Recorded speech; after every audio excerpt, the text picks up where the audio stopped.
This is a relay project. Real Talk starts right now. Here's Ryan Jesperson.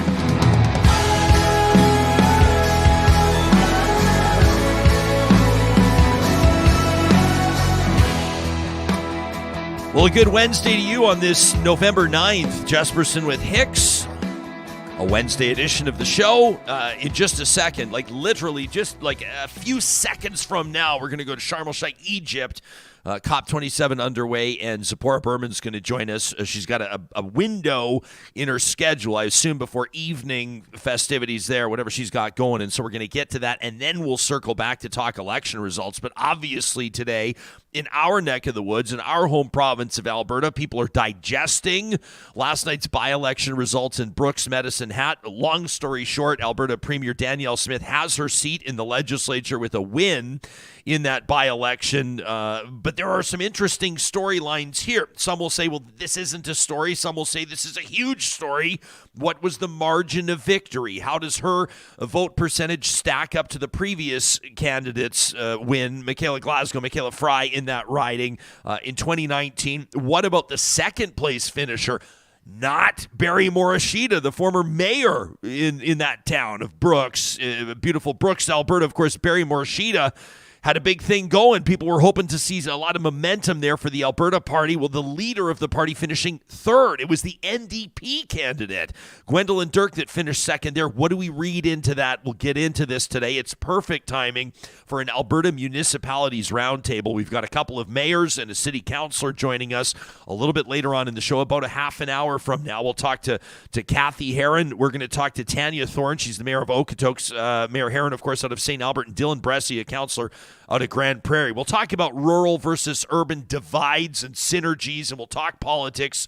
And, of course, the U.S. midterm, the election results, some of them still being tabulated. We don't know yet if Herschel Walker is going to be a U.S. senator or whether it'll be Raphael Warnock. But what we do know is Ron DeSantis with a big win in Florida. What we do know is that Sarah Huckabee Sanders is now the governor of Arkansas. What we do know is that Dr. Oz is not a U.S. senator. Ron DeSantis, does this mean that he's maybe going to be the next American president? What does his momentum out of Florida look like? Donald Trump says he better not run. Trump says he's got some criticism coming. He's warning Ron DeSantis out of running. And, of course, that's something that Supriya Dwivedi and I talked about in today's edition of Seriously, which is already out wherever you get your podcasts. Every Wednesday you can find it. All the details at seriouslypod.com. Let's not leave our leadoff guest waiting. If you pay attention to environmental stories in Canada, you know exactly who Tzeporah Berman is. She's an environmental activist. She's a campaigner. She's a writer. She's a public speaker in high demand, an adjunct professor out of the Faculty of Environmental Studies at York University in Toronto. Kind enough to join us live from Egypt right now. Thanks for making time for us. Where do we find you specifically? At the moment, I'm at the New York Times Climate Forward event here in Sharm el-Sheikh, Egypt. Thanks so much for making time for us. And we know that there's a lot going on there. Different people will have different takes on COP and what they hope to see happen there. Different people will have different expectations with regards to the actual impact of some of the alliances, the pacts that are signed there. I mean, I've even seen some people criticizing the sponsorship of big corporate giants like Coca-Cola, big polluters. Why don't we start by just establishing why are you there and what are your top priorities? What are you hoping to see?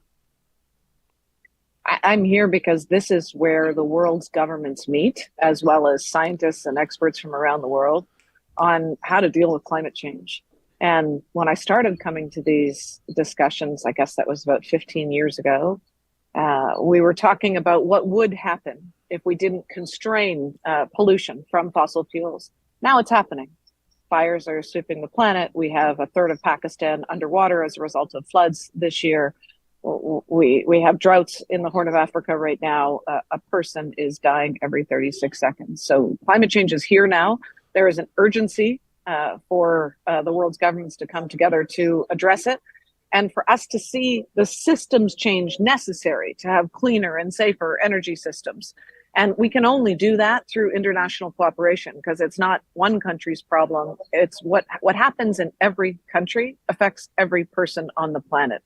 So this is the place where you can talk to the most governments, and I am the chair of the Fossil Fuel Non-Proliferation Treaty, which is a global program to complement the Paris Agreement to constrain fossil fuels, and I'm here to talk to governments about that. Do you get the sense, I mean, when you take a look and you have the luxury of time and you can look back at some of the things that have developed since previous climate conferences, the UN climate conferences, do you believe that you can point to some tangible progress that's been made or proof of performance, so to speak, on some of the agreements that are forged? Sure. There has been progress. We signed the Paris Agreement now, I don't know how many years ago that was that 5 or 6 years ago? And that agreement, before that agreement, we didn't have such ambitious climate targets. We didn't have a lot of countries putting in place the policies necessary to achieve those targets. So we're starting to have that now. That's really good. But if you add up all the government pledges from around the world, you still get a warming that's way above 2 degrees. The planet's only warmed now about 1.1 degrees, and people are already suffering all over the world, not just in Pakistan, also in Canada, where we've seen more fires and floods and devastating costs as a result of that. So we still have a lot of work to do, but I think there are signs of hope. I would note that this year there was more investment in clean energy, in renewable energy, than there was in fossil fuels. The demand for fossil fuels has started to decrease, especially as a lot of countries put in place the policies to ban fossil fuel cars and shift transportation to electrification. We're starting to see more investment in a lot of solutions. Pretty remarkable story. The South Pacific island nation of Tuvalu on Tuesday, just yesterday, urging countries at this climate summit to establish a global treaty to phase out the use of fossil fuels. These are people in a part of the world that are literally seeing the landscape disappear. Can you comment? I mean, I would imagine that was something you were paying pretty close attention to. That's right in your wheelhouse. How did that message yesterday land in Egypt?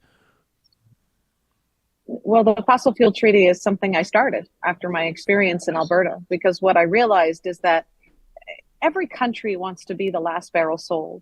But the problem is we all know that the science shows we need immediate decline in production and emissions of fossil fuels if we're going to keep our kids safe.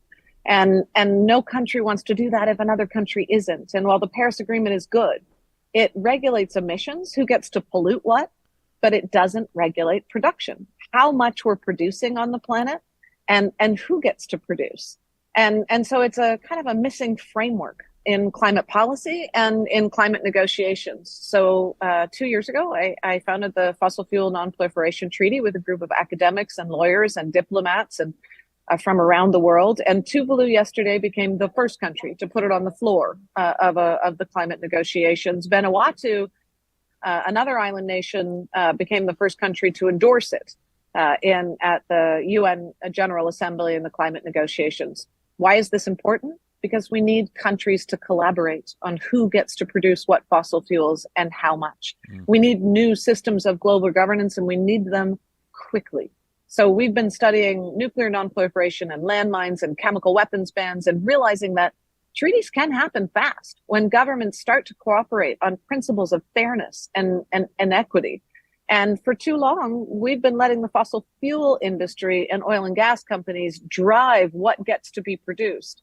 Today, we have renewable energy at scale. It's cheaper. And the scientists around the world are saying we could deploy it and it would have more jobs and people's health would be safer. 1 in 5 people today around the world die because of air pollution due to fossil fuels, let alone the impacts of climate change. We know we need to shift, and we know it's hard for jurisdictions like Alberta, for Texas, for many countries like Malaysia. So we need countries to collaborate to support the jurisdictions that are going to have a hard time moving away from fossil fuels, and honestly to push wealthy countries like Canada to do it quicker. What would that support look like? What we need is a plan. So we know we can't turn off the taps overnight. We all use fossil fuels today, but we need to stop expanding them. We keep talking about a transition and a just transition, getting to net zero, but it's not a transition if we're growing the problem. So when we talk about support, what we mean is let's do new financial mechanisms If wealthy countries taxed the oil and gas industry 10% of their profits, which were billions and are skyrocketing this year, that would be about $37 billion a year. If we stopped giving the wealthy oil and gas companies subsidies, right now globally we give $11 million a minute to the oil and gas industry in public taxpayer dollars and subsidies. If we stopped doing that, that would free up billions of dollars that would then go to countries that need support to put in place renewable infrastructure, so they're not constantly forced to expand fossil fuels, because we have the technology today and the solutions that we need. We actually just don't have the systems put in place, and we don't have governments who want to do it, in part because they want to remain competitive. And that's why we need governments to cooperate.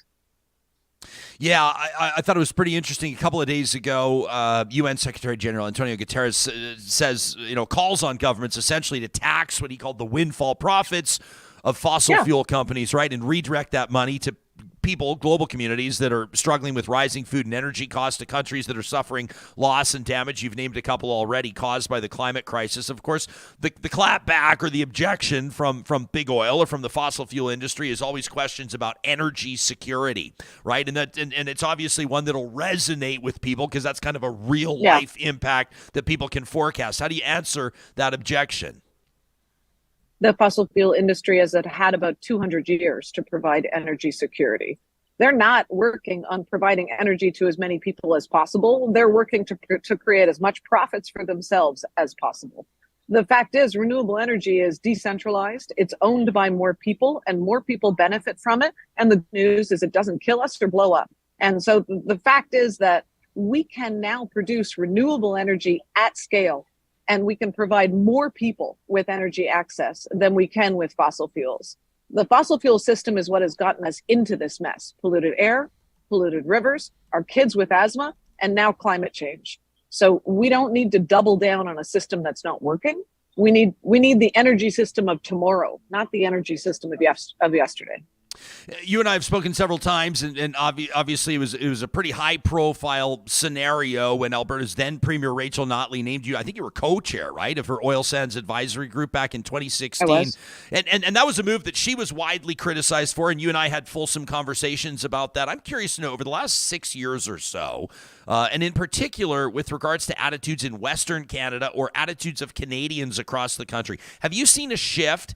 Have you seen a shift in what the average person thinks or feels about climate-related issues? Yeah, and the polls show that. People are scared because they're living with climate change every day now. People know that we're going to be moving away from fossil fuels. The debate that we're seeing really in the polling and in the focus groups is more about how quickly can we do it, and fear about jobs and livelihood and price. But the fact is, it's not renewables or constraining fossil fuels that is increasing the price for the average person right now. It's the fossil fuel companies who literally are making record profits. I was actually totally shocked when I started looking up what the profits were. The oil and gas industry has made $2.8 billion a day in pure profit every day for the last 50 years. And in the last year, while energy prices are skyrocketing, they're making more and more and more money. And the subsidies we're giving to oil and gas companies have increased by 51% in wealthy countries just in the last year. So they have a lot of power. They're influencing our governments to get a hand on taxpayers' dollars, and they're sticking us with the bill, because what we're left with, as people in Alberta well know, are the liabilities and the cleanup costs, which end up being something that the public has to pay for, even though these companies made billions and billions of dollars.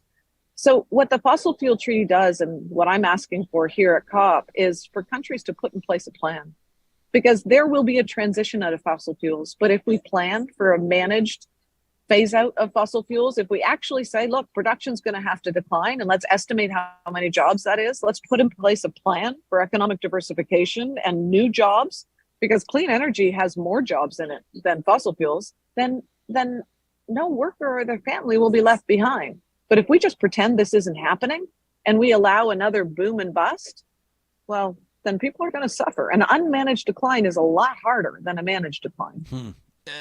With regards to your advocacy or your lobbying, is there a delegation, or is there a nation, or is there a group of nations Is there a world leader in particular that you would describe as more receptive to your message than others? Is there a nation that kind of stands out?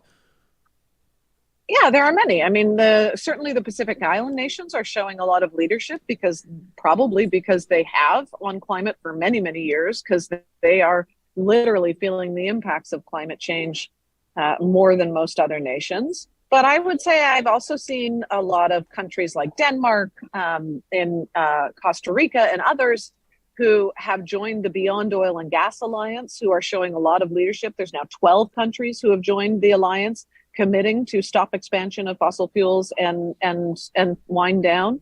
And on the fossil fuel treaty, we're seeing a lot of support from other leaders, from faith leaders. The Vatican has now supported the concept, as well as hundreds of faith organizations around the world. And the World Health Organization, the WHO, has now endorsed the Fossil Fuel Non-Proliferation Treaty. So scientists, here at COP and around the world, we have 3,000 scientists that have already endorsed this idea. So it's gaining speed very quickly because people realize that the science is there. And yesterday, interestingly enough, we heard the high-level expert group for the United Nations recommend that definitions of net zero do not include any new fossil fuels, even new gas or LNG, no new fossil fuel infrastructure, in line with the science. And that net zero has to be about moving to renewables and solutions. And who announced that? Catherine McKenna, who was the UN advisor and the chair of that panel. Based on the work that you're doing and based on the focus of your work right now, it makes sense that we're talking about predominantly fossil fuels, about oil and gas. But I'm curious for your assessment on some of the other areas, environmentally related, industry related, economically related, and otherwise. And I take a look at our live chat on YouTube right now. If you're just tuning in, we're talking to Tzeporah Berman. People want to hear your take on hydrogen. They want to hear your take on water. People want to hear your take on animal agriculture. I mean, people can check out stand.earth, and I know I'm just opening like can after can after can right now, but people can Let's check. Try and get to as many as we can, sure, but or even just a general comment at stand.earth. People can see more about what you and the team there is doing. You talk about delivering large-scale solutions to climate and environmental problems worldwide. We can talk about fisheries. We can talk about forestry. We can talk about mining. As you look beyond oil and gas, right? What are some of the key issues that you're focusing on? I would also encourage people to check out fossilfueltreaty.org, which is our new initiative that I chair. So yes, the campaigns at stand.earth, which are great, and fossilfueltreaty.org as well. So let's look at a couple of these issues. Hydrogen, very interesting, very important. And we need to be investing in green hydrogen. So there's a lot of conversation about hydrogen. The future of any hydrogen, if there is going to be one, is in green hydrogen. That means hydrogen that is actually fueled by renewable energy and not by gas and more fossil fuels. There's a lot of talk about that here at COP. We can't afford right now to invest in more fossil fuels because we know that every ton of carbon that we save from getting stuck in the atmosphere and smothering the earth is going to save lives. And that's the bottom line. We have to move away from fossil fuels. And so hydrogen fits in that bucket. But let me talk about water. One of the biggest issues right now, and some really important reports coming out on droughts and water scarcity. A lot of countries are already experiencing that. Devastating here at COP27 to go to some of the scientific panels, and especially some of the panels with experts from the global south, from the Horn of Africa, where people literally don't have water to drink. Millions of people. And no water for crops. And that is, the scientists here are very clear from around the world, that is a direct result of climate change, and it's going to get worse in the future. So we need to protect, especially in Canada, what we have. The idea right now that we're allowing, for example, tailings from mining to go right into fresh water is crazy. We are so lucky in Canada to have the access that we have to fresh water. We need to protect it. On forests, a lot of calls here for emergency forest protection.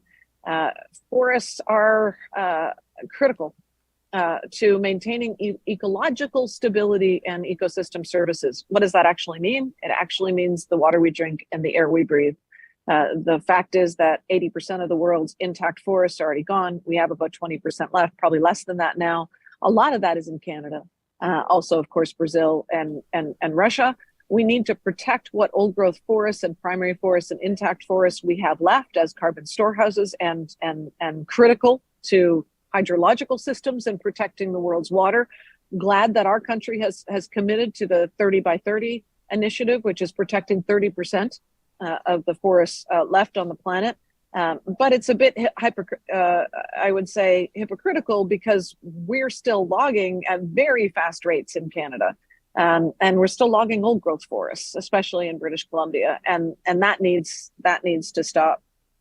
Hydrogen, forests, water. There are a lot of issues. You're ticking there, the Ryan. boxes. I appreciate it. And I just rattled off the laundry list and you've hit on most of them. I am curious to hear your take. I know the audience is as well on animal agriculture. Don't have to tell you that's big business as well. It's huge. And we're starting to see some really interesting conversations internationally around regenerative agriculture that is really important. And, you know, the hard truth is that the further you go up the food chain. So if you eat plants, if you have a plant-based diet, a vegan diet or a vegetarian diet, then you have less of a carbon footprint. You have less of a water footprint. The further you go up the chain, if you eat red meat, then it's much higher carbon. And also, of course, animal agriculture has huge methane implications. And so the move towards eating less meat, eating lower down on the food chain is absolutely critical. But we also need laws in place to ensure that the agricultural systems that we have are regenerative, that we're supporting and making sure that we're supporting the soil, that agriculture is not dependent on fossil fuels and petrochemical. It's not my area, but I've read a couple of the great reports that have come out here at COP.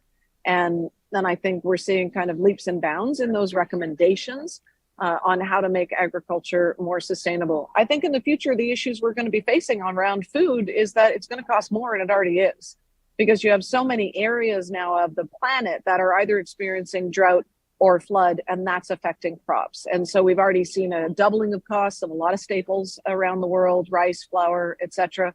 That's going to get worse. It's going to get harder and more expensive to get what's considered luxury products like coffee, which I consider more of a necessity these days. Thank you. Chocolate, things like that. And so we need to prepare for rising food costs, and we also need to prepare for disruptions in as we adapt to a changing climate in the transportation of food. So what does that mean? We need to grow more, and we need to support local community sustainable agriculture. We need to support more food production within cities, so it's accessible to people and it's cheaper. I want to ask you one thing. I promised your team, Tzeporah, that we wouldn't keep you past 6 p.m. Egypt time, and we really appreciate your availability, so I'll make this the last question. It's more on the politics of the entire thing, and I'm talking provincial versus federal and then international politics. I know that you are aware that Alberta changed its tune and decided to send a delegation to COP this time around. Alberta did not send a delegation under former Premier Jason Kenney. Energy Minister Sonia Savage leading that delegation, and it's been plainly stated by Premier Danielle Smith that she does not believe that the federal government has Alberta's best interests at heart. Your take on the political dynamic there and the message that it sends to the international community as well, with both Alberta and Canada sending what appear to be almost competing delegations. Look, I think the message that both Alberta and Canada are sending right now is, quite frankly, a little embarrassing. We are in a climate emergency. The world's governments have agreed on that, including our own, that we have very little time to dramatically decrease emissions. The science is saying we have to decrease fossil fuel emissions by 45% between now and 2030. But we're on track to dramatically increase it, both production and emissions. So the idea that the Canadian delegation, the federal delegation, includes oil industry executives coming to the climate negotiations. Look, we need to work with the oil industry to clean up the current practices and manage a wind down of production. These companies are not going to design their own demise, and they have no place in the negotiations for the public good on how we reduce our dependence on their products. And Alberta coming to COP to talk about how great fossil fuel production is so tone deaf on the international stage that it literally makes no sense. And I think it is holding us back. And I think it's really embarrassing. And I think it's because of the power of the fossil fuel industry. There's a lot of data to show, especially in Canada. Oil and gas companies had 11,000 meetings with the federal government alone in the last 7 years. That's about 6 a day. And it's even more in Alberta. They're influencing our politics. There's a lot of academic research saying they're weakening our policies to our detriment, because every day we don't act, it costs us more. And again, there's lots of economic research that shows that. And I'll leave you with one thought. I just read a new report from Oxford University. Switching to renewables will save the world trillions, says the report. Switching from fossil fuels to renewables is not only feasible, but it'll save the world at least $12 trillion by 2050. And in contrast, this week we heard in a new study that losses due to extreme heat due to climate change are estimated to cost between $5 trillion and $29 trillion globally, just from heat waves. So climate change is already costing us money, a lot of money. And switching to renewables will save us money, and it will also save lives. All those people who are dying, 1 in 5 people globally die from air pollution due to fossil fuels. So we know what the cleaner, safer energy systems are, and it's time that both levels of government start putting in place policies that are designed to help the people and the workers and their families, and not the big polluters. I want to ask you just first. I haven't heard that 1 in 5 people die globally due to air pollution from That's fossil a Harvard fuels. study from last year. Okay, we'll Google groundbreaking. it. We'll Google it. People can check out fossilfueltreaty.org if they want to learn more about what you're doing. So says the homepage. A COP that doesn't address fossil fuels is a COP that doesn't address the root cause of the climate crisis. We've been speaking with Tzeporah Berman live from COP27 in Egypt. Thanks for doing this. Thanks for having me. Take care. You bet. You can follow her on Twitter at Tzeporah. That's a hell of a stat. A Harvard study, she says. A we'll lot Google of those Harvard stats, study, 1 in I was 5. like, 2.8 billion a day is what oil and gas is making? 2.8 billion a day? Wow. I'm looking at ucl.ac.uk. Fossil fuel air pollution responsible for 1 in 5 deaths worldwide. This is the first that I'm seeing. It was published on the 9th of February, 2021. Study shows that more than 8 million people around the globe die each year as a result of breathing in air containing particles from burning fuels like coal, petrol, and diesel, which aggravate respiratory conditions like asthma, can lead to lung cancer, coronary heart disease, strokes, and early death. The research led by Harvard University in collaboration with UCL, the University of Birmingham, and the University of Leicester has been published in the journal Environmental Research. Wow. Okay. Appreciate Tzeporah's time. There's a lot to catch up on. Like, obviously, climate change and the world going to hell in a handbasket is always a top priority, and we appreciate her availability. There was a window in her schedule. But I know people want to talk about the by-election results in Brooks Medicine Hat. We have, obviously, a strong Alberta audience, a strong Western Canadian audience, and we're going to do that in just a quick second. And the U.S. midterm election results as well. John Fetterman winning. That, like, post-stroke. That was a big one. Yeah. And I've seen some people, people are, I think it's okay to question whether or not someone is fit for office that soon after a major medical incident. Mm-hmm. He had some issues during the debate just with regards to the cognitive ability and all that kind of jazz, pardon my high-level political commentary, but people also saying he also represents a lot that's good and right about politics. Mm-hmm. And so we can talk about that too. You can let us know, Real Talkers, what you're thinking. These conversations happen, of course, because of sponsors like our friends at Kubi Renewable Energy. And I want to give a shout out to their CEO, Jake Kubiski, who last night officially walked across the stage to accept his honor as one of Edmonton's top 40 under 40, as named and recognized by Edify magazine. Jake, you know his story. You've heard it here on Real Talk before. A long and successful history in oil and gas. He was a journeyman electrician. Then he saw where industry was going wanted some stability for his family, wanted to have a long runway. He's a young guy, and so he founded Kubi Energy, now one of Canada's most prominent solar installers, Tesla certified. They've only got journeymen and apprentices up on the roofs doing the installs. A ton of credibility there. KubiEnergy.ca is where you can get your free quote for solar today. And from our team to the team at Kubi, congratulations, Jake, on the top 40 honor. Our friends at Park Power, well, they're not going to they make no bones about it. It's obvious what's happening right now. It's getting cold out. It's getting darker sooner. It's staying darker later. It means that people are going to be using more power. People are going to be using more natural gas. That's just the way that it goes. And hey, you may be using more internet as well, John, if you're inside cuddling up, wearing your Uggs and streaming Netflix or Disney Plus if you didn't cancel it. No, you're not wearing Uggs, are you? Does Uggs have like a vegan branch? I'm where not they, sure. They make it out of... I'm not sure. What would it be made out of? I don't know. Let's not get off. Park Power's like, would you mind mentioning our promo code? And would you mind talking to people about bundling utilities and saving money on admin costs? That's exactly what they do. Compare rates today, whether you're on the variable or fixed rate. If you have a fear of commitment, Park Power is speaking your language. You can cancel with them anytime if you find a better deal, but hey, spoiler, you're not going to. The promo code 2022-Real Talk knocks $70 off your first bill at parkpower.ca. At Eden Landscaping, they understand bringing outdoor spaces to life. They're in the business of curing boring front and backyards. And one of the trends that they're doing, you want to talk about environmental sustainability in design? They've got this urban front yard butterfly approach. It attracts the pollinators. It integrates native grasses.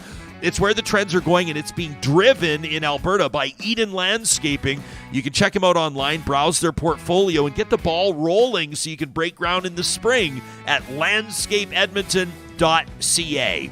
And if your spring is going to be a time of renewal with regards to your personal life, with regards to your career, why not today visit athabascau.ca? It's Canada's open university, and the reason why tens of thousands of Canadians choose Athabasca University, the world-class accredited online programs and courses offer you the flexibility to learn at your own pace on a schedule that suits your lifestyle. What does that mean in real-life terms? Well, if you're keeping an eye on some of the discount airline options and you need to take off for a couple of weeks to get the sand between your toes, you're not going to fall behind in class. That's what it means. It means that if there's an illness in the family, or if you're feeling burnt out, or you just need a mental health break, you're not going to fall behind. You dictate the pace. You dictate how long it's going to take to get that program done. Heck, some of you are going to work ahead of pace. That's the way it works at athabascau.ca.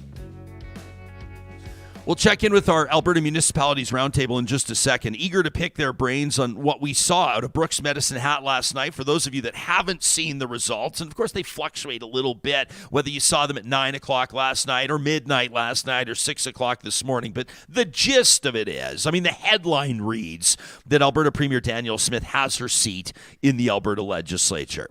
She won.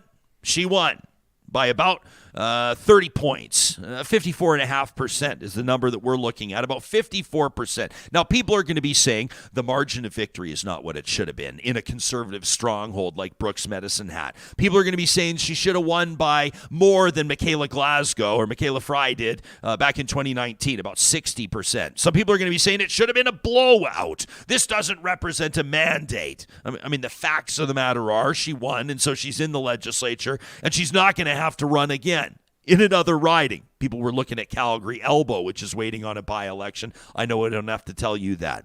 But what are some of the other storylines? What are some of the other interesting points? You should follow Graham Thompson, if you don't already, online at G Thompson Inc., the longtime provincial political pundit. I saw him tweet just a short time ago, late last night. In politics, says Graham, a win is a win is a win. Unless you're a premier running in a cherry-picked seat where you only squeak out a victory, you lose urban polls to the NDP, more on that in a second, and you capture a lower percentage support than the neophyte UCP candidate in 2019. Then the win is a warning.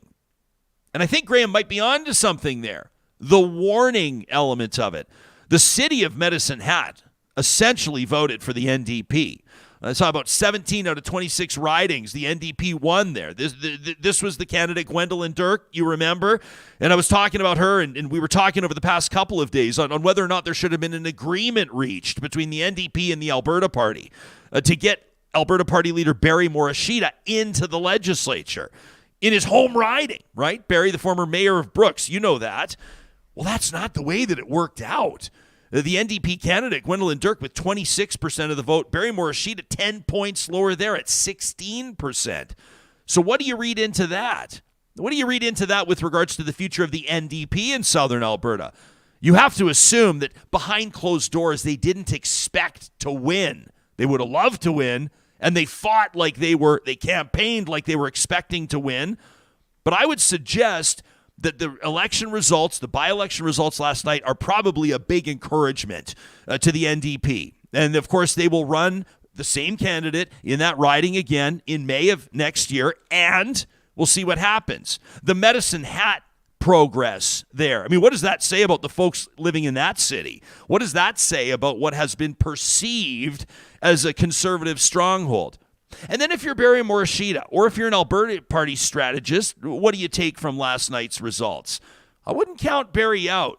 Something tells me that they're going to find a way to make sure that the Alberta Party is not perceived to have had a fork stuck in it last night by voters. Does Barry run in Calgary Elbow? Right? Calgary Elbow has sent an Alberta Party MLA to the legislature, Greg Clark. Everybody knows that. Is that a riding that the Alberta Party might win? Now, I know that there's already a candidate there. Kerry Kundal really wants to win Calgary Elbow for the Alberta Party. Crazier things have happened, and I'll be curious to see what the future of the Alberta Party looks like there. So you can send us your thoughts on the by-election results last night to talk@ryanjesperson.com. The pundits, the partisan ones, obviously have their own takes on this, but Real Talkers, we want to know where you land on it. Does the margin of victory matter, or does the victory matter, period? Of course, we'll be curious to know what you send us over the next couple of days. And, John, I wonder if maybe there might be a trash talk submission or two based on this by-election. From the comments in YouTube, I think there'll be a few. You think there might be? All right. Donna says even though they didn't win, if they didn't run, that may have been a mistake, as people obviously like the NDP. Talking about the NDP and the Alberta Party coming to an agreement, right? Dwayne says this shows that Danielle Smith is only there for herself and she's not there for Albertans. Dwayne, develop the thought, if you would. I'd be curious. Now, people are going to wonder how much attention will she pay to that riding. It's not where she lives, right? She insisted on this show that it was important that she run in a rural riding, not an urban riding. When we asked why she wouldn't run in Calgary Elbow, I asked her directly, is it because you don't think you can win in Calgary Elbow? If you missed that, you can check out the, October 3rd, I think, episode of Real Talk. It was our first one in this new studio. Jason says, hopefully Drew Barnes is shaken in his boots. Yeah, I go back to the word that Graham Thompson invoked, the warning. A warning. You have to assume that most United Conservative Party supporters thought that Danielle Smith would win by 70 plus. Don't you? Not win by 70, but win with 70 plus. I mean, those were the numbers. I saw people talking mid-60s to 70s. Are we reading too much into this? Are we getting too much into the weeds with regards to the actual numbers?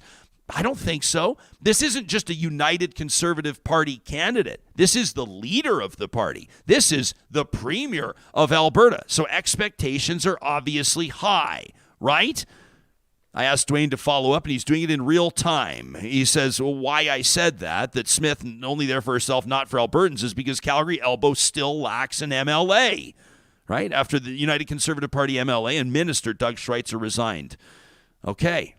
She says it's too close to the general election to be bothering with all the by-elections, and she needed to get her seat in the legislature. That was the justification for it. Heidi says, my issue with Danielle Smith is that she's dangerously smart. We've all gone down rabbit holes, and in this day and age, nuance has been removed, and conviction matters regardless of what that might be. I'm curious to know what our panelists are going to say about this with the Alberta Municipalities coming up. The timing just couldn't be better. It couldn't be better, John. This conversation and this next interview is presented by our great friends at the Dairy Queens of Northwest Edmonton and Sherwood Park. who invite you to enjoy layers of celebration with a Dairy Queen cake. Any occasion is a happy occasion with a Dairy Queen cake. Why not make an occasion out of thin air by bringing home a DQ cake, or, as I've recommended in past, and please take it seriously, a Treatza Pizza. In my mind, the most underrated offering at the Dairy Queens in Palisades, Nemeo, Newcastle, Westmount, and that beautiful new location, the revamped, reinvented location in Sherwood Park on Baseline Road. Our shout out to our friends at the Dairy Queens of Northwest Edmonton and Sherwood Park today. Hey, while you're out in Sherwood Park, why not visit Sherwood Dodge? They invite you to pop in and browse their selection. The 2022 Dodge Durango, the Jeep Grand Cherokee, North America's best-selling SUV in history, and of course the full-size, that beautiful 2022 Jeep Wagoneer. If you're not going to be in Sherwood Park and you'd rather shop from the comfort of your own home, you can chat directly with a member of their sales team online at stalbertdodge.com, at sherwooddodge.com, or you can link to them under the sponsors tab on our website. Every couple of months, we endeavor to check in with our friends at Alberta Municipalities. They do the great work. These are elected representatives, mayors, and councillors from a number of different communities across the province of Alberta, working together collaboratively to work with the provincial government, and in some circumstances as well, obviously, to interact with the federal government. These are the politicians, these are the elected representatives that are running into their constituents at gas pumps and at grocery stores. These are the ones that are intensely and intimately familiar with the issues that matter to people, and they're the ones charged with finding solutions to those challenges. Mayor Cathy Heron was re-elected mayor of the city of St. Albert for a second term back in 2021, but she served on that city council since 2009. She was elected president of Alberta Municipalities as well in 2021, a big year for her.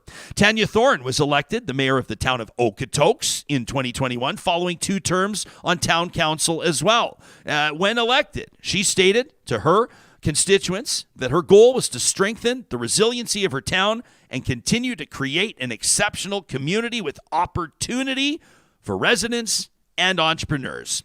And Dylan Bressey, in addition to being one of planet Earth's most prominent disc golf stars, is also a city councillor in the city of Grande Prairie, elected in 2017, re-elected in 2021. He moved to Grande Prairie about 11 years ago, I think, to create community connections, in particular for young people. That's how you infuse energy into a municipality. It's wonderful to see the three of you here. The timing of this Real Talk Roundtable, pretty fabulous, because we got a by-election to talk about.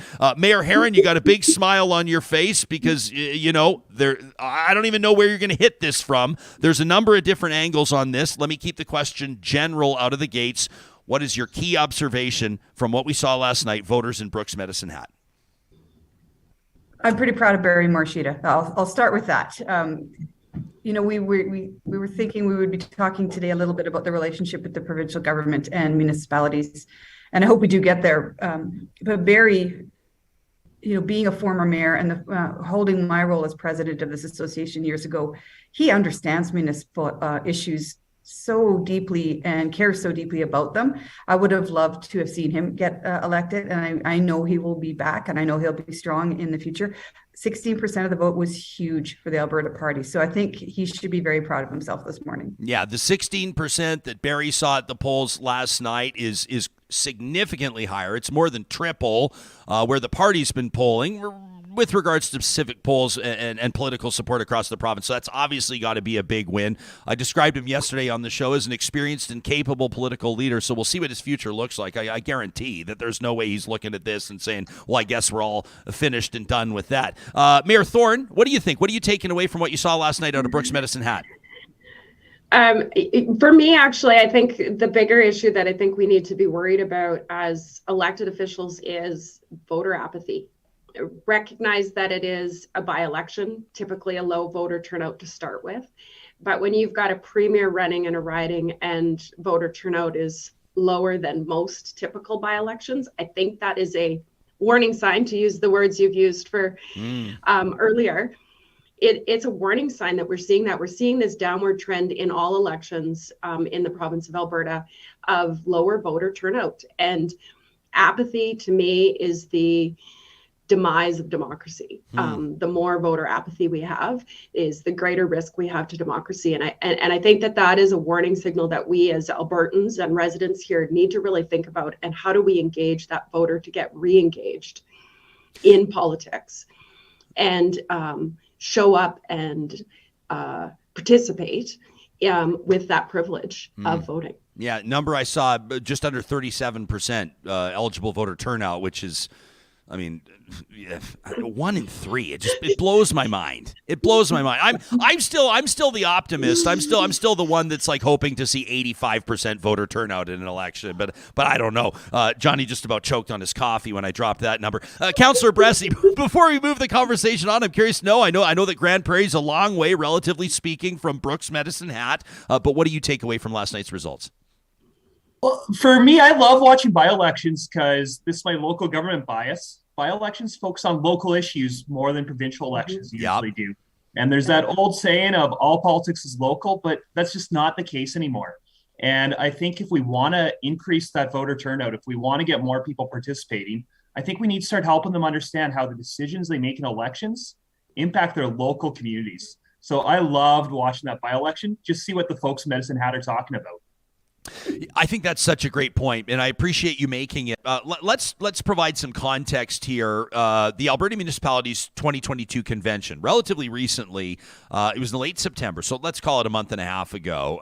At that point, Danielle Smith still competing for the leadership of the United Conservative Party, but she spoke to the hundreds of people in attendance and characterized the relationship between the provincial government and municipalities as strained. That's the word that she used. And that kind of aligns with some of the conversations that we've had in these Alberta Municipalities roundtables. Nobody denies that.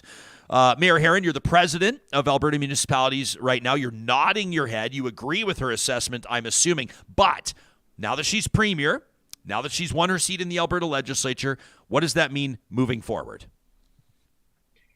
She's used the term that she feels like the province is the child of the federal government. And we use the same analogy that we're not recognized in the Constitution, but we are duly elected. Like, people go to the ballot and choose the three of us to sit and serve their local needs in their community. So I feel that there's a lot of democracy behind our positions, and we need to establish that relationship. There's big issues going on in Alberta right now. We've got problems with healthcare. We've got problems with EMS.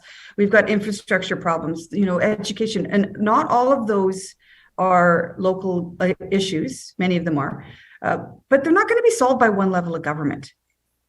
The provincial government needs to hear what we have to say. And because we don't come to the table with problems and issues, we come to the table with solutions. And so she absolutely needs to hear what we have to say. And in order to protect this province, protect this country. I would add, I've had my first meeting with Rebecca Schultz, and I'm going to be seeing her in a few minutes. She's a fantastic appointment to municipal affairs. I'm very excited to work with her. She uses the terms, I will listen, but I will also hear, which I love that. And so there could be a reset in that relationship between the municipal government and the provincial government. Let me ask, when you say she's a fantastic appointment, she was obviously one of the UCP leadership candidates, former Minister of Children's Services. I think with respect to that portfolio, that municipal affairs is a promotion. It was obviously a show of support by her new boss, her former competitor in that race. What do you specifically like about Minister Schultz? What I like about, many of it's personal. I quite like her personally. We get along quite well. We could text and visit quite frequently. But I like the fact that during the campaign, she didn't sway too far left or too far right, within the boundaries of a leadership. She did her work. She traveled and met with so many locally elected people that I think she understands the issues. She's very much like our former Minister MacGyver, who I very much had a lot of respect for as well. I've seen probably 10 municipal affairs ministers in my time. I can't even count. There's been a roller coaster of them. Some of them approach the job as they are the authoritarian guard and to keep municipalities in line. And that's not the approach that works. Minister MacGyver approached it as he was the minister of everything.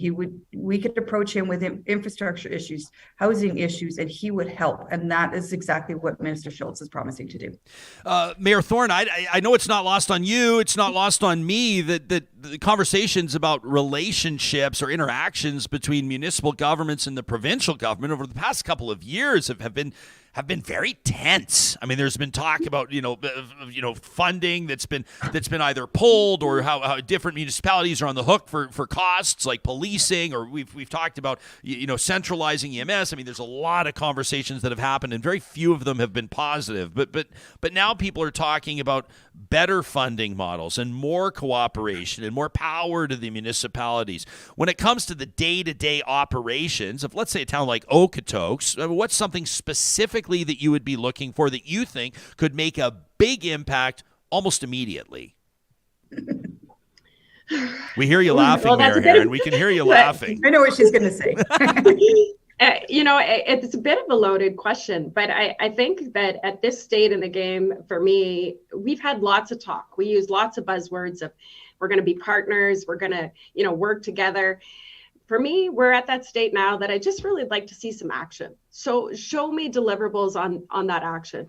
And we all know that policing is a file that I'm very active on, which is why Cathy's laughing. But is let's actually have a real conversation about a policing model. So let's talk about public safety in its entirety. Instead of just saying, we're going to change the label on it, create a box that's very similar to the box you currently have, and it'll be a better box. Let's actually engage residents in Alberta, municipal leaders, and talk about community safety in its entirety, because there's many elements that feed into that. And so if you truly believe we're partners, then let us come forward, like Cathy mentioned earlier. We don't come to the table with our hands out. Well, we always have our hands out because we're at the least funded level of government, but we come to the table with very pragmatic, viable solutions, because that's what we have to do as municipal leaders. We work with shoestring budgets sometimes, and we're the first people that people call when things aren't going well for them individually, in their communities, in their province. We hear from them first. And so we have this ability to create some really creative ideas because we have to. And so we have thoughts on how to make things better. So that, for me, I think is the key. If you really actually believe that we are a partner, well, then let's have a whole new discussion on policing and actually create a public safety task force. We've talked about that before. That would be, for me, an indicator that the conversation is going to change. Tracy's watching us live on our YouTube chat, says, interesting perspectives, sure. Tracy says, I doubt very much that we're going to see too many significant changes that move away from the Kenny style of this, or the Kenny platform, so to speak. Tracy says, hopefully local governments can get more assistance with people services. Councillor Bressey, Alberta's new premier, has talked about giving municipalities, quote, greater respect and more resources. If she delivers on that, it's a positive. What would that look like for Grande Prairie? What would be top on your wish list that we've not yet talked about? Well, and I know for us, it's labor attraction and retention is the big issue that Alberta's having right now. It's the big issue in our economy. It's the big issue in our healthcare system. We need to have these strong, viable, awesome communities to live in. And I know for us, when we're trying to attract people to our region, we're also trying to figure out how do we invest properly in infrastructure so that the infrastructure we build today isn't crumbling 20 years from now. And right now, some of the changes in provincial funding, where there's going to be a funding cut of 40% in infrastructure funding to municipalities, there's going to be hard decisions about how are we both building these viable communities today and also taking care of them into the future. I know for us, we've got a north end of the city that needs more recreation. We've got some public safety concerns that we're trying to figure out. And that's not unique to Alberta. That's every community's got these challenges that we're just looking for partnerships to figure out how do we make our local people say to their friends across the country, this is the community we want to live in and build community in.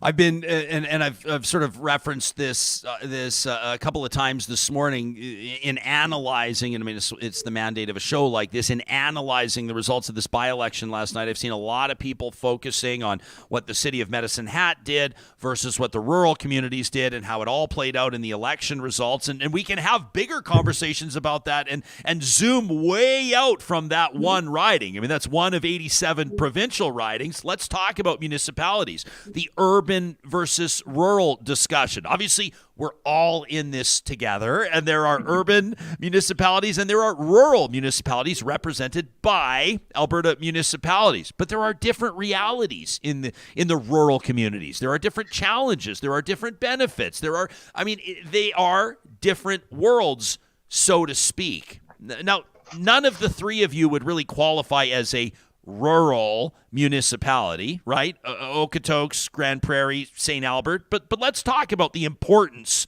of serving and preserving and boosting rural municipalities. Mayor Heron, where does that need to start? What's not being done right now that could be done and needs to be done?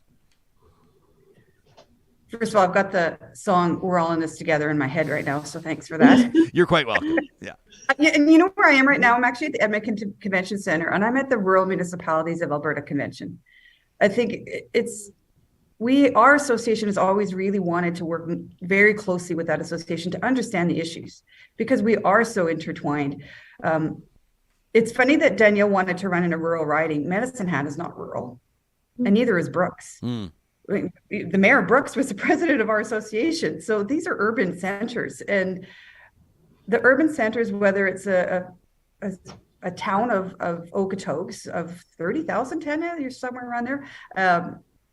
The rural neighbors are coming into our centers to use those recreation facilities that Dylan just referred to. They are living in our cities and working in the rural areas, especially in my area in the industrial heartland. So we're completely intertwined, and I honestly cannot stand the conversation of urban-rural divide. We need to work much more closely together, and for certain, when you're talking about labor attraction, to create a community that has that live, work, play kind of feeling, that you're really comfortable, that you have neighbors, that you're confident, you have social services. That happens in an urban center. That happens in the municipalities that the three of us are representing here today. But those people are working and serving in the rural areas, whether it's oil and gas or agriculture or forestry. And their issues should not be divided. They absolutely should not be thought of separately. And that is the frustrating part I find with the way our provincial government is headed in the future, with really just two parties duking it out for the May election. And they're talking about who's going to get rural ridings and who's going to get urban. Just drop the words. I'm tired of it. Just drop the words and try to get Albertans on board. Well, and I think it's interesting to point out, and I don't know which one of you wants to take this. Maybe all three. I mean, just even we're talking here today. I mean, people can check out your website, abmunis.ca. I mean, there was recently, like within the last year, a rebrand, right? I mean, you rebranded from the AUMA, the Alberta Urban Municipalities Association, to Alberta Municipalities, and I want to assume that that's because some communities kind of can't quite pin down whether they're rural 100%. Or is that a fair observation? 100%. We did a lot of work, in that rebranding, and we dropped the word urban because our members who live, let's say, in Bonaccord, which is part of our association, but they consider themselves rural. So they don't want to be identified as urban or rural. They don't identify with the Rural Municipalities Association. So we just dropped the word. Yeah. Just get rid of it. Let's just talk about municipalities in Alberta. In Manitoba, there's only one association that represents all municipalities. And I think that's a positive, because then you can understand, like, the issues about gas wells, I don't understand. And building a bridge or a gravel road, I don't understand, but I would like to. And I would like to have those conversations. Mayor Thorn?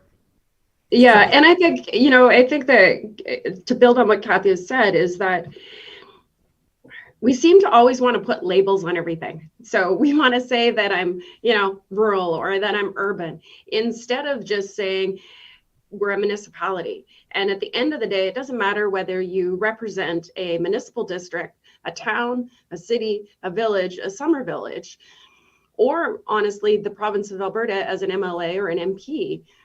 The goal should be to deliver viable communities and places that people want to live, regardless of where that is.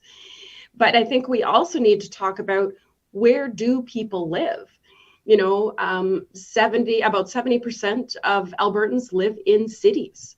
Another 11% are in towns. Then you've got another 11% that are in municipal districts. So to say that there is this easy urban rural split, there isn't, because that's, the population is in different places. But if you ask somebody in, you know, Claresholm, they're in a center that's 5,000 people. They live in rural Alberta, you know, so, but at the end of the day, their mission is exactly the same as mine in Okotoks that has 30,000 people. And that's to build a community that people want to stay in, return to, and can thrive in, whether that's through, you know, education opportunities, activities for their kids, local business that they can shop at and not have to travel to major centers every day just to get groceries. So it should be about the viability of communities. And then I think on the bigger piece of it that we need to talk about is, how do we as a province and as municipalities effectively deliver the services that Albertans want in the most efficient manner? And so, you know, a recreation center in every municipality, the 300 municipalities, isn't viable. It's not cost effective. We can't afford it. So how do we do that better? And how do we work together better? Which is where you see all of us talking about partnerships. And it shouldn't matter the type of municipality you are and whether you're in an urban or a rural. It's about, how do we deliver to those people that don't have any idea that they've crossed the border of Okotoks into the border of my neighboring county of Foothills County. They just know that they live near Okotoks. They don't care who their government is. At the end of the day, they want recreation activities for the kids. Yeah, beautiful part of the province, by the way. It's been too long since I've rolled through Okotoks. It's always... well, you come and I'll hook you up with dinner and coffee, Ryan. I'll give you the tour. Oh, man, I'll tell you. It was to me, it was like Okotoks and then the Cowboy Trail, and these are all these wonderful memories of exploring southern Alberta. Anyway, I digress. I can go down memory lane some other time. Councillor Bressey, let me put this one in front of you, but I'm sure all three of you are going to want to chime in on this. I love when an audience member gives us something to really chew on. And Alyssa is tuned in from Calgary, and she says, as a Calgarian, I would like my tax dollars to stop subsidizing rural areas. I'd like to actually receive more tax dollars back. Look at Mayor Heron's just chomping at the bit. She says, I would like to actually receive more tax dollars back for the city. Dylan, what would you say to Alyssa? You know, I find this whole conversation frustrating because a few of you describe me as urban, and I don't know if I describe myself as urban. Okay. Sure, I'm a city councillor. Yeah. I'm a latte drinking, minivan driving soccer dad, but I also desperately need fiber to my house, and I'm regularly driving 4.5 hours down the highway to Edmonton. And so am I rural? Am I urban? And when we're saying, hey, we want our tax dollars to stay in Calgary, Edmonton, does that mean you're taking tax dollars from Grande Prairie to do that? Because I'll tell you, our oil and gas play in Grande Prairie is funding the province right now. And even as an urban guy, I don't have an issue paying my fair share of getting power poles or getting roads or getting medical service out further north than me and out into the more rural areas, because I know that's where my food comes from. I know that that's where I'm going to go to have fun on the weekend. I also know that as much as my city's the economic driver of the region, because that's where the people live, a lot of my residents are also going outside my municipality to work every day. And that's important. So for me, I don't care about urban, rural, Calgary versus the rest of the province, right versus left, municipalities versus the province versus the feds. I just want the people of Grande Prairie and the people of Okotoks and the people of Acme just to have good local services that are meeting their needs. I hate these labels that we as politicians always feel we need to put on things. Yeah. Acme doesn't get enough shouts out. I haven't watched it. I think they had a great run with the Looney Tunes, right? And then the Acme was, I think, the manufacturer of most of the products that Wile E. Coyote was purchasing to take down the Roadrunner. Acme, a really under celebrated manufacturing giant. Shout out to our audience members in Acme, Alberta. Big profits from anvils. Big product, yeah. They cornered the anvil market in Acme, Alberta. Mayor Heron, to get serious, you looked like you were you just couldn't. I had to go to Dylan first, but what do you say to Alyssa? I'm actually very glad you went to Dylan first. Dylan sat on one of our municipal finance committees and really understands the way the infrastructure funding from the province comes down to municipalities and how it's divided. So I'm really glad. That is not my expertise, and it is one of Dylan's. But I laugh because it's a conversation that, much like Dylan, we're tired of, but it continues to perpetuate and it exists. One of the things that I can say that has been a bit of a positive in the last few years is regional government. So Tanya is part of the Calgary Regional Board, and I'm part of the Edmonton Metro Region Board. Those kind of boards, when you work together, we're not sharing funding at all, but we are working together and getting a better understanding of the rural versus urban needs, if you want to call it that. And that's a solution that I'd like to see explored much more as we go forward. Regional government. They do it in Ontario. They have a level that's elected to the regional side. So, but it's about seeing our province as borderless and the transition between where you work and where you live. Like St. Albert to Edmonton, you probably couldn't tell the difference, but there is a border, and we want to keep our autonomy. And I highly approve of St. Albert remaining St. Albert and not becoming part of Edmonton. But the fact that we could do regional services like transit really work in our favor to keep that autonomy, but let the services and the money flow back and forth. And so there are solutions out there. And again, I will say one more time, if you want the solutions, come to Dylan and Tanya and I. We've got them. And we were ready to work with whoever wants to hear our answers. I'm going to pop a garbage bag full of popcorn and start kicking off conversation about Edmonton annexing St. Albert and see how that goes, Mayor. That'd be that's maybe a bit of a local reference, but that ain't happening. That ain't ever happening. Well, you can kick in my region. You can kick off that I want to annex the south end of Calgary. There you go. We actually should annex the south end of Calgary, and it should just become part of it. I agree.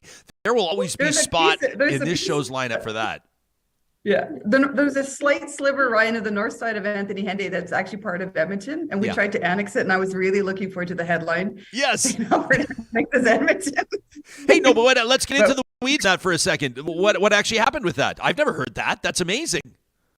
I know it's just a small piece, and I'm still going to try to go. The landowners don't want it. Our offsite levies in St. Albert are quite high, but we'll get there one day, I think. I like it. I like the swagger. By the way, filmmaker Mariah Braun is tuned in, and she can confirm, Councillor Bressey, that your self-assessment as the, what was it, latte sipping, minivan driving soccer dad. She says, I can confirm that Dylan is exactly that, and so we appreciate your accuracy and your integrity. Let me ask the three of you this. Our fellow Albertans that are watching this right now, that are live streaming it from some rural communities, are going to be seeing choppy video, and there may be interruptions as their feeds are buffering. And of course, Alberta Municipalities has long advocated, including on this program, for reliable, high-speed internet service for all municipalities. Now, the provincial government, the federal government committed almost $800 million, something like $780 million in funding for the Alberta broadband strategy just this year. But I know we're not in a position, I'm not suggesting, Mayor Thorn, that we're in a position to sort of wipe our hands and say, job done, job finished, mission accomplished. But obviously a step in the right direction. Can you give us a sense of where this is at? Yeah, I think it's still, we're moving in the right direction. There's funding there, but it's about the execution, all right? And how do we actually get all of that actually in the ground and delivering it? Dylan mentioned he wants fiber to his house, and I forget that piece because I have fiber to my house. So I forget those nuances, and Dylan's in a center that's bigger than mine. So we don't, I think we really need to get back to that conversation. As the world has evolved, fiber and internet connectivity should become a basic needs service, just like phone service was when it first started out, and just like water and wastewater. It is a basic need in a lot of ways, is being able to be connected to the rest of the world, because that's the way the world connects now. Well, and it's interesting. I'll give a shout out to Mariah, who you mentioned. She's a young business leader in our community where her business, she just became fully self-employed, and she's a talented storyteller. Mm-hmm. That is a whole new line of business in our economy that absolutely needs good connection. I have no idea what Mariah's personal situation is with connectivity, but I can tell you entrepreneurs like her across the province need good internet. It's not just about quality of life. It's not just about education. It's so critical to our economy. Agreed. The three of you, it's wonderful to see your faces. Mayor Heron, you're going right back into RMA meetings right now? I am, yep, for sure. All right, good stuff. Well, we appreciate the three of you taking time out of your morning to check in with us. These are always one of our more popular roundtables because, like I said in the introduction, you are at the level of government that people are obviously, I think, perceived to be most approachable. You're working on the things that are tangible and definable and that impact people on a daily basis. Of course, all three of you aligned and affiliated with Alberta Municipalities. Our audience members can check out more about what this group is doing at abmunis.ca. Give them a follow on social media as well. To the three of you, thanks so much. Thanks, Ryan. Thanks very much, Ryan. You got it. You got it. That's Councillor Dylan Bressey out of the city of Grande Prairie. That's Mayor Tanya Thorn out of Okotoks. And, of course, the president of Alberta Municipalities. That's Mayor Cathy Heron out of St. Albert.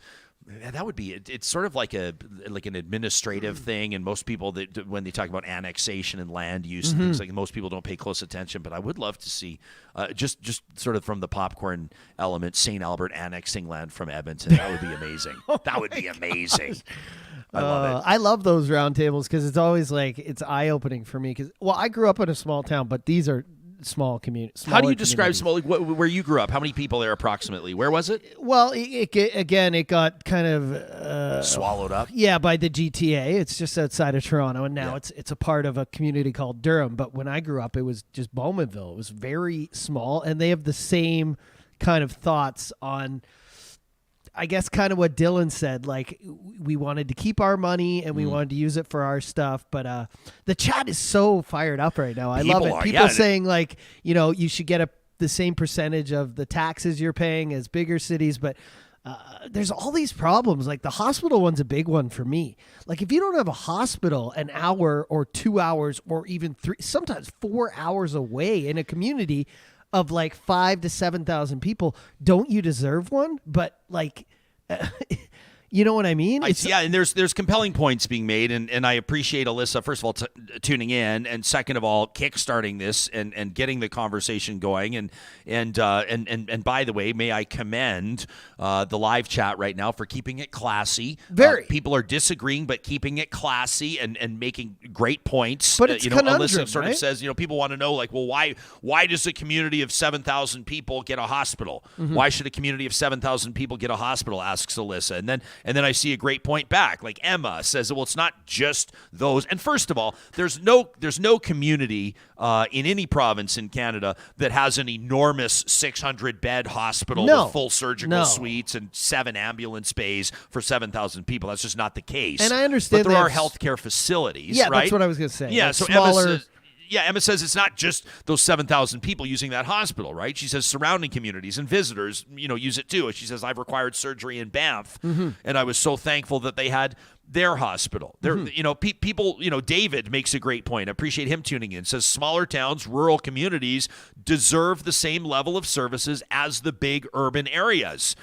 Now that's when we can dig into, because It's a conundrum. Yeah, it's like, and he says, but David says, and it says, when we start to hoard our wealth, we start to see our downfall. We need to take care of each other, and that's something I think we can probably all agree on. It's just, I was just saying, it's just, you try to solve one problem and it kind of causes another one. But sure. like, if you're living in a small community and you need like an accident happens, you need like something we saw with the Oilers last night. Like, say your wrist gets split open or something. You got to drive 4 hours to get a quick surgery. That's just, but I understand how you couldn't, like you said, you couldn't set up a huge facility for them, right? But yeah.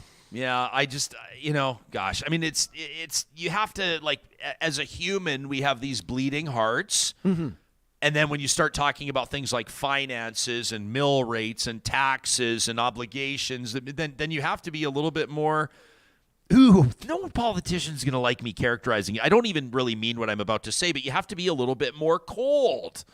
You have to be a little bit more, like when you're talking about deficits and expenditures, and when you're talking about capital investments, and when you're talking about hundreds of millions or billions of dollars, there are a lot of projects that would qualify as top priorities. I mean, I think of things like twinning highways, right? Twinning highways costs hundreds of millions. I mean, it depends on where you're talking about, and it depends on how much highway you're paving, and it depends on a lot of factors. But, how do you justify twinning a highway for $800 million to a remote part of the province? Yeah. At the same time, what do you say to a bereaved family whose loved one was killed in a head-on collision, in large part because the highway was not twinned, right? When you say to someone, well, why does a community of 7,000 people get this new healthcare facility? And then what do you say to the person whose parents want to age in place at the family farm, and dad goes down with a heart attack or mom has a stroke, and they need to get to a hospital as soon as possible? I mean, there's the flip side as well. And this is where that kind of cold implication comes in, where you say to people, well, are there certain trade-offs? Like, we talk to people about policing. Yeah. Folks will say, I had a B&E on my rural property and RCMP took 3 hours to arrive, or RCMP took 50 minutes to arrive, or what? And then what will people in urban centers say? Well, that's the trade-off. If you choose to live, and it sounds kind of cold, doesn't it? But at the same time, when David said, but let me say this, like when David said that smaller towns deserve the same level of services, well, like response time to a police call in the urban center has got to be like 6 minutes or less. You talk to firefighters, they want to be on scene within 6 minutes of the call coming in, approximately. You're not going to get that in a rural community. It's not realistic. So I don't know. You can't really deploy a big force to it. Yeah, like you can't have fire But like Okotoks, for example, like I was just looking up, do they have a hospital? 28,000 people. Yeah, Okotoks has a hospital. Do they? Yeah. Yeah. I was just looking at. I thought I saw like a care. Yeah. Well, I mean, I'm saying that like I'm saying that definitively with great confidence. And I don't know. Yeah. But I'm assuming that Okotoks. I don't think that the 28,000 people in Okotoks are traveling to South Calgary to go to the hospital. I don't think so. I just looked up Okotoks Hospital. Okotoks Hospital. Pretty Google. surprised They've got that the I Health and couldn't find Wellness it. Center. That's what I'm saying. The Medical Center. Yeah, the Okotoks Health and Wellness Center. So is that a hospital? They've got urgent care services. We're just referencing the AlbertaHealthServices.ca site. So guaranteed someone's going to chime up. But like 28,000 people, you don't have a hospital, but you have 2 arenas in Okotoks. So it's like, you know what I mean? It's just there's so many. That's why I love having them on, because there's just so many conundrums living in these small communities, so many problems, and you fix one and then another one pops up. It's like, it's hard. So Mayor Heron is still on the chat, which I love. She's like sitting in the RMA meeting. Beautiful. She's still on the chat, which is amazing. Hey, Mayor's got to be able to multitask. She says Airdrie doesn't have a hospital. They've got over 70,000 people. See, that's And I'm trying to think, like, I mean, I grew up in Calgary. I'm trying to think, where's the closest hospital? Is it the Foothills? The Foothills Hospital, the Airdrie? That's still a trek, man. That's still a trek. But what's a hospital? A hospital's like $1 billion. Actually, a hospital's probably way more than $1 billion. That South Calgary campus that they built, that hospital that you can like see from space, basically. I mean, that is a monstrous development. But of course, you look at how Calgary's been growing. You want to talk about Okotoks and High River and De Winton and all of the other southern Alberta communities that are serviced by that. You start to get a sense why they need it. Having one, but having to drive 4 hours, somebody was saying, to a hospital, it just seems. That's mind-boggling to me. Yeah. I don't think my wife would live. She loves small-town living, and she wants to like live that dream one day of a small, self-sufficient little farm. And I'm like, I'm telling her some of these things when we talk to these people on the panels. I'm like, what if we have to drive 2 hours if we have an accident? You have to think about that. What if we have a problem, an emergency, and we need the police? Yeah. We can't. Yeah. It's not like here. No. Like it's the trade-offs, right? It's the trade-offs. I mean, I love, one of the other things I love is that conversations like this give us a sense of where people are watching from and chiming in from. People are speaking on behalf of their own communities, and I love that. I love it, right? Like, Carrie says, for example, Sherwood Park doesn't have a full hospital. Is that a quick enough trip into Edmonton, I guess, right? David pointing out that this government, the provincial government's made many promises to rural areas, and they're under-delivering. He says, but no matter who the representative is of the area, a basic level of service for rural communities should be expected. I mean, we can zoom way out. We're talking to Alberta municipalities. We're talking about the province of Alberta, but you can even talk about federally, so like Canada as a nation and how we serve remote communities. I mean, do I really want to open up the can right now talking about the CBC as an example of serving people in remote communities and how that's been the mandate of the CBC, and maybe it's been somewhat under-delivering on that front or bastardized on that front. You talk about the cost of groceries or the cost of services in like Tuktoyaktuk or other northern communities. And what's the quick fix that some people, I think that, and I'll describe them as ignorant, not as like a slur, but in the sense of like I don't think they've properly thought through the implications of the comment, but you'll oftentimes hear people say, well, why don't you just move? If your community's dying on the vine, if it costs, $14 to get a loaf of bread, or if it costs $30 for a watermelon, then why don't you just move to one of the cities? And you're really opening up a can of worms if you want to talk about culturally, historically, right? Residential areas being underrepresented right? services. So, exactly. Yeah. You hit the nail on the head. And so I think that, we get these sort of quick fix ideas of like, just move to the cities. But it's a very dismissive way. And I think it's an unhealthy way of viewing how services need to be dispersed. Hey, we're all about robust debate. And we know that this is an audience that's up for it as well. I guarantee we're going to get emails on this, and I love it. I can't wait to read them. Again, maybe there'll be a Trash Talk email coming out of this. Trash Talk, do I need to tell you? I don't think so. Presented by our friends at Local Environmental Services. In Alberta and Saskatchewan, they've been serving communities, rural and urban, for a quarter century. Still family-owned. Better service, better prices. They guarantee more support for local causes. You can view their services and meet their leadership group by clicking on Who is Local at localenvironmental.ca. This is a company that understands the importance of core values. I've seen them literally on the wall of Local Environmental HQ. I invite you to keep it local by visiting localenvironmental.ca today. We also want to give a big shout out to our friends at Friesen Brothers. Hey, John, there's kind of a theme here, rural and urban. 16 Alberta communities have been served by Friesen Brothers in some circumstances since 1955. And some of them, well, they're a little more recent. The connection, including their beautiful South Edmonton store. They call it the Rabbit Hill location, and I am thrilled to let you know again that the entire team at Friesen Brothers celebrating a gold medal. Wow. At the Canadian Federation for Independent Grocers, they took a gold medal. Friesen Brothers is no stranger to hardware being recognized on the national stage, but this literally means that the industry itself has named the South Edmonton Friesen Brothers the best grocery store in Canada. Are you kidding? I'm not kidding. I shop at the best grocery store in Canada? Literally. Well, I think the show that you work at is sponsored by the best damn grocery store in Canada. Nobody can contest my taste. Nobody can contest your taste. And no one can contest the taste of the Red Seal chefs at Friesen Brothers. You can check out what they're doing at friesen.com. We're excited to wrap today's show with a breath of fresh mountain air. And I'm so excited to let you know, of course, every Wednesday, if you're a regular here on Real Talk, we head out to the mountains.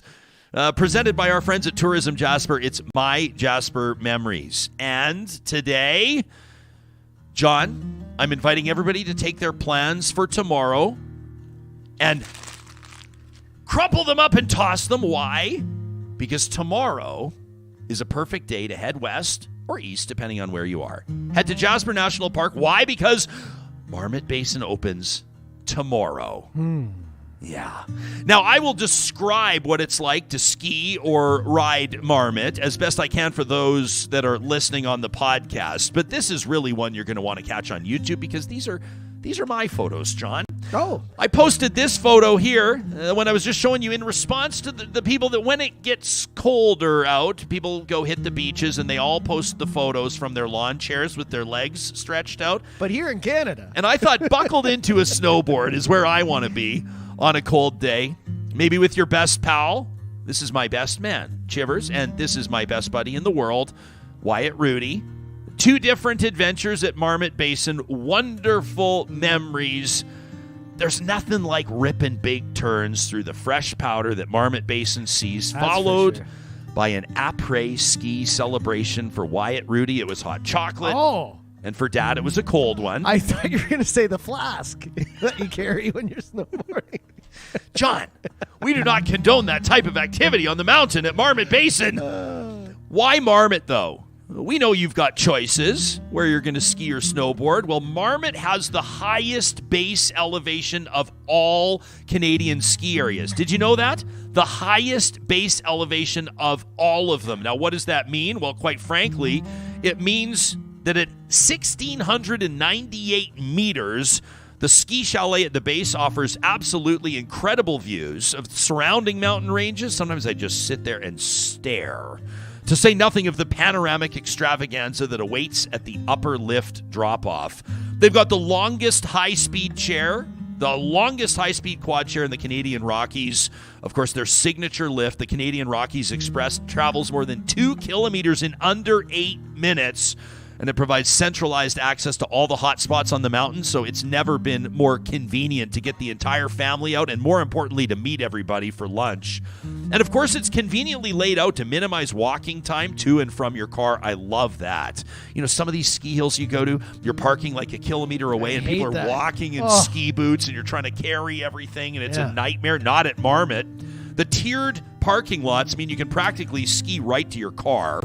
They're now part of the Mountain Collective as well, which means this ski pass gets you into the world's top ski resorts, including stunning Marmot Basin, which officially opens with a ton of snow, by the way, tomorrow.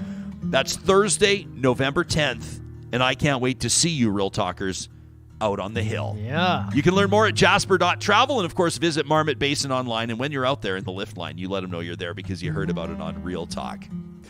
Coming up on tomorrow's show, we got a lot of ground to cover. We're going to get deeper into the political analysis of what we saw in that by-election. Of course, we're going to talk about the American midterm results as well. Some of them still up in the air, and it could be that way for the next number of days. There are some tight races too close to call right now at the time that we're recording this episode of Real Talk. And then, of course, we want to remind you about Friday's show, a very special edition of Real Talk, as our Real Talk Roundtable presented by Urban Timber will recognize the Canadian men and women that have served through the years as we pause to recognize November 11th. It's Remembrance Day, of course, and we'll be here live doing our thing. There's a follow-up story from last year's Real Talk on November 11th, a meeting of sorts that happened involving 3 people, and they're all going to join us. It's a conversation you will not want to miss.